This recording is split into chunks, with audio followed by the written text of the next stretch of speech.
দ্বিতীয়টা ছিল হলো আমাদের এই যে পাচার, রোহিঙ্গা ওখানে কিন্তু একটা প্রচুর হচ্ছে যে আমাদের এই মাদক তো সবচেয়ে বড় সমস্যা। মাদক আসে বা মাদকের পরিবর্তে আমাদের এখান থেকে অনেক সময় চাউল, সার এগুলিও চলে যাচ্ছে, অন্যান্য সামগ্রীও চলে যায়, ঔষধ টৌষধ তো যাচ্ছে। এটারে কিভাবে রোধ করা যায়?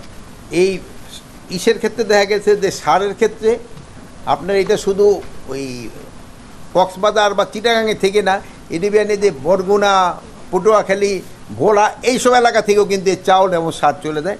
এই জন্য আমরা স্পেশালি যেতে এটা সাগর দেওয়া যায়, নেভি এবং কোস্টগার্ডকে আমরা ইনস্ট্রাকশন দিছি এটা যেন যেইভাবে হোক এটা বন্ধ করতে হবে। আর আমাদের থেকে যায় এই সব জিনিস, আর আসে হলো মাদক, যেটা নিয়ে কোনো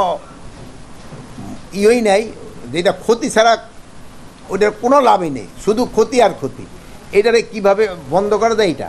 আর একটা আপনারা জানান যে মিয়ানমার যে যে আরাকান আর্মিটা কিন্তু বেঁচে আছে মাদকের উপরে, কিন্তু একটা হলো ভালো খবর হলো মাদকের ধরা কিন্তু অনেক বেড়ে গেছে, মাদকের ধরা কিন্তু অনেক বেড়ে গেছে।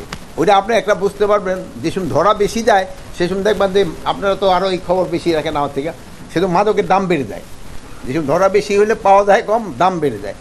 তো এই ধরাটা হচ্ছে, এবং আইটারে কীভাবে একেবারে সমূলে বিনষ্ট করে দেওয়া যায় এই জন্য আমাদের একটা চিন্তা ভাবনা আছে এটারে।